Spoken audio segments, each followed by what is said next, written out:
Hello students, আমি Nitish sir জ্ঞানজ্যোতি coaching সেন্টারের পক্ষ থেকে তোমাদের প্রত্যেককে জানাই আরো একবার স্বাগত। তো স্টুডেন্টস, আজকে আমি তোমাদের সঙ্গে আলোচনা করব এনইপি 4 ইয়ার আন্ডার গ্র্যাজুয়েট প্রোগ্রামের অধীনস্থ যে সমস্ত ছাত্রছাত্রীরা নর্থ বেঙ্গল ইউনিভার্সিটি আন্ডারে বিভিন্ন কলেজগুলোতে পড়াশোনা করছো তাদের জন্য আজকে ফার্স্ট সেমিস্টারের মেজর পেপার 2 এর যে সিলেবাস রয়েছে সেই সিলেবাস নিয়ে আলোচনা করব। আমি লাস্ট ক্লাসে মেজর পেপার 1 এর যে সিলেবাসগুলো ছিল সেই সিলেবাস নিয়ে আলোচনা করেছিলাম এবং আজকের আলোচনার বিষয় আমাদের মেজর পেপার 2 এর যে সিলেবাস রয়েছে সেই সিলেবাস সংক্রান্ত আলোচনা। ক্লাসটি শুরু করার পূর্বে তোমাদেরকে বলে রাখি, যারা এখনো আমাদের চ্যানেলটিকে সাবস্ক্রাইব করনি তারা অবশ্যই চ্যানেলটিকে সাবস্ক্রাইব করে পাশে থাকা বেল আইকন অল প্রেস করে রাখো, যাতে নেক্সট টাইম থেকে কোনো ভিডিও আপলোড করলে তার নোটিফিকেশনটা তুমি সবার আগে পেতে পারো। এছাড়া তোমরা যারা ভাবছো যে অনলাইনে আমাদের ক্লাস জয়েন করবে তারা অবশ্যই যোগাযোগ করবে আমাদের অফিসিয়াল নাম্বার 7076398606 নাম্বারে অথবা 6295916282 নাম্বারে। তোমাদের টোটাল কোর্স ফি রয়েছে ফার্স্ট সেমিস্টারের অল সাবজেক্ট যারা পড়তে চাইছো আমাদের কাছে তাদের জন্য 1199 রুপিস পুরো সেমিস্টারের কোর্স ফি, এবং যারা আমাদের কাছে পাস কোর্স নিয়ে পড়বে তাদের জন্য টোটাল কোর্স ফি রয়েছে মাত্র 699 রুপিস। তো দেরি না করে আজই যোগাযোগ করো আমাদের সঙ্গে এবং যুক্ত হয়ে যাও আমাদের অনলাইন ক্লাসে। তো এনবিইউ এনইপি ফার্স্ট সেমিস্টারে যারা পড়াশোনা করছো মেজর 2 যাদের রয়েছে তাদের জন্য আজকের এই সিলেবাসটি। প্রত্যেকেরই পলিটিক্যাল সায়েন্সের মেজর 2 রয়েছে। তো কি কি পড়তে হবে সেই নিয়ে আলোচনা করছি আমি। তার আগে আমাদের ডিটেলসটা একটু দিয়ে দিই। আমাদের ডিটেলসটা তোমরা চাইলে স্ক্রিনশট করে নিতে পারো, অলরেডি আমি বলে দিয়েছি। এখানে শুধুমাত্র কোন সেমিস্টারের কোর্স ফি কি আছে সেটা দেওয়া আছে, আমাদের সিআইএন নাম্বার অর্থাৎ সেন্ট্রাল গভর্নমেন্টের পারমিশন নাম্বার এখানে দেওয়া আছে, আমাদের পিস্টিক্যাল এডুকেশন প্রাইভেট লিমিটেডের যে আমাদের এডুকেশনাল ইনস্টিটিউট সেটার ডিটেলস এখানে দেওয়া আছে, তোমরা দেখে নিতে পারো। আমাদের www.pistical.com এ গিয়ে যদি সার্চ করো আমাদের সমস্ত কিছু সেখানে পেতে পারো। চলো শুরু করছি আজকের ক্লাসটা। মেজর পেপার 2 তে রয়েছে introduction to the constitution of India, ঠিক আছে, আমাদের ভারতের সংবিধানটা। ইউনিট নাম্বার 1 এ আমরা পড়বো framing of the constitution of India. এখানে আমরা পড়বো হিস্ট্রিক্যাল ব্যাকগ্রাউন্ডের মধ্যে government of Indian act of 1909, 1919, 1933, 1947। Constituent অ্যাসেম্বলির মধ্যে আমরা কি পড়বো এখানে কম্পোজিশন, অর্থাৎ কনস্টিটিউয়েন্ট অ্যাসেম্বলি বলতে গণপরিষদ, গণপরিষদের গঠন আমরা পড়বো, অবজেক্টিভস মানে এর উদ্দেশ্যগুলো এবং ফাংশনস মানে এর কার্যাবলীগুলো আমরা পড়বো।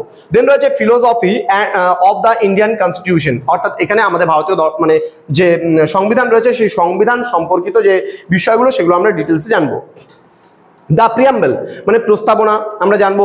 সেলিয়েন্ট features of the Indian constitution of India, constitution of India মানে আমাদের ভারতীয় সংবিধানের যে বৈশিষ্ট্যগুলো রয়েছে সেই বৈশিষ্ট্যগুলো সম্পর্কেও কিন্তু আমরা এখানে পড়বো। ওকে, নেক্সট রয়েছে আমাদের ইউনিট নাম্বার 2। ইউনিট নাম্বার 2 তে আমরা পড়বো rights and duties of the Indian citizens, অর্থাৎ এখানে কি বলছেন মানে রাইটস অ্যান্ড ডিউটিস বলতে গেলে এখানে বলছে অধিকার, মৌলিক অধিকার, এবং ডিউটিস মানে ফান্ডামেন্টাল ডিউটিস মানে মৌলিক কর্তব্য। হ্যাঁ, আমাদের ভারতীয় নাগরিকদের যে মৌলিক অধিকার এবং কর্তব্যগুলো সেগুলো আমরা পড়বো। এখানে যে সিটিজেনশিপ মানে নাগরিকত্ব, কনস্টিটিউশনাল প্রভিশনস অর্থাৎ ভারতীয় সংবিধানের যে সংশোধন রয়েছে সেগুলো আমরা পড়বো। অ্যামেন্ডমেন্ট প্রভিশনসগুলো, প্রস্তাবনাগুলো। দেন হচ্ছে ফান্ডামেন্টাল রাইটস এখানে আছে মানে মৌলিক অধিকার, ফান্ডামেন্টাল ডিউটিস রয়েছে মৌলিক দায়িত্ব, এবং directive principles of state policy মানে রাষ্ট্র পরিচালনার নির্দেশমূলক নীতিগুলো সম্পর্কেও আমরা কিন্তু পড়বো। ক্লিয়ার? ওকে, নেক্সট আমরা চলে আসবো ইউনিট নাম্বার 3। ইউনিট নাম্বার 3 তে আমরা পড়বো ইউনিয়ন গভর্নমেন্ট স্ট্রাকচারস অ্যান্ড হচ্ছে ফাংশনস।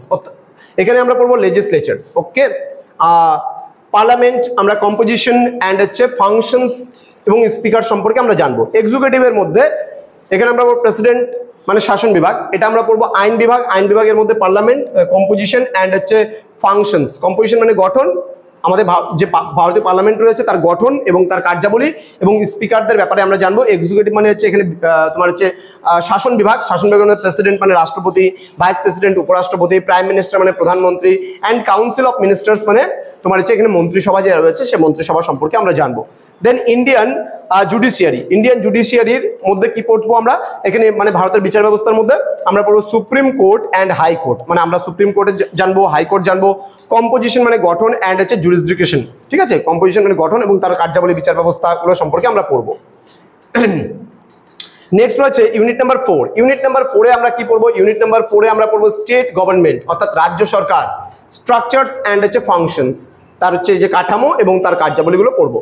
লেজিসলেটর মানে এখানে আইনসভা, যে রাজ্য আইনসভা, এখানে লেজিসলেটিভ অ্যাসেম্বলি, কম্পোজিশন অ্যান্ড হচ্ছে ফাংশনস, এক্সিকিউটিভ রাজ্য আইনসভার রাজ্য শাসন বিভাগের মধ্যে আমরা গভর্নর মানে রাজ্যপাল, চিফ মিনিস্টার মানে মুখ্যমন্ত্রী, অ্যান্ড কাউন্সিল অফ মিনিস্টার্স মানে মন্ত্রিসভা।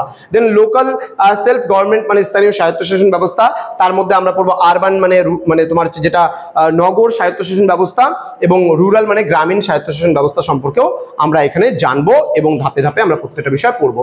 তো স্টুডেন্টস, এই ছিল আমাদের টোটাল সিলেবাস সম্পর্কিত আজকের আলোচনা এখানেই আমরা সমাপ্ত করব, কারণ এর পরবর্তী যে আমাদের ক্লাসগুলো আসবে প্রত্যেকটা টপিক আমাদের বুঝিয়ে দেওয়া হবে, প্রত্যেকটা টপিক থেকে কি কি প্রশ্নগুলো তোমরা পড়বে, কোন কোন প্রশ্নের উত্তরগুলো তোমাদের পড়তে হবে, সেই নিয়ে আমরা বিস্তারিত আলোচনা করবো। আমাদের বিভিন্ন স্যার ম্যামরা তোমাদের সঙ্গে এই বিষয়গুলো আলোচনা করবে। তোমরা যারা পেইড ব্যাচে যুক্ত হতে চাইছো, আমাদের পুরো ক্লাসটা অলরেডি তোমরা রেকর্ডেড ভার্সনে এবং পুরো নোটস উইথ সাজেশন সহ একেবারে 100% নোটস আমরা মেজরের প্রোভাইড করছি, সাথে রেকর্ডেড ভার্সনের অল ক্লাস, আবারও বলছি রেকর্ডেড অল ক্লাস আমরা প্রোভাইড করছি, 100% কমন সাজেশনস আমরা প্রোভাইড করছি, টাইপিং আকারে পিডিএফ সম্পূর্ণ নোটস আমরা তোমাদেরকে প্রোভাইড করছি, এবং পরীক্ষার আগে তোমরা পাচ্ছ একেবারে most important last minute suggestions, যেটা আমরা অন্তপক্ষে তোমাদের পরীক্ষার কিন্তু 1 মাস আগে তোমাদেরকে প্রোভাইড করব।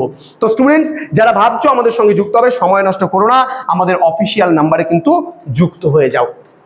দেখা হচ্ছে খুব তাড়াতাড়ি আরো একটা নতুন ক্লাস নিয়ে তোমাদের সঙ্গে। তোমরা প্রত্যেকেই ভালো থেকো, সুস্থ থেকো। Thank you so much, thanks for watching after all, thank you.